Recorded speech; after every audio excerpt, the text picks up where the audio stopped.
Surgió firma de las formas del juez del caso de Rejón al interrogar a la denunciante y que ahora se sienta atacado el juez. No, mira, yo no voy a opinar para nada del caso, porque además no se opina sobre un caso que no ha sido juzgado. Por estar viendo cosas en Twitter, vi 10 segundos del interrogatorio del juez a la denunciante y me moría yo del asco.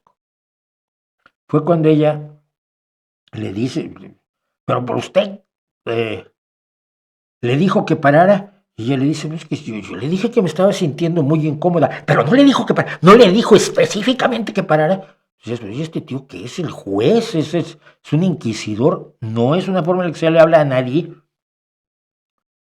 y menos cuando estás investigando el caso, y segundo, cuando es la víctima. ¿Y no sería que usted sí quería algo con ese señor y al ese señor no corresponderle por esto ahora le denuncia?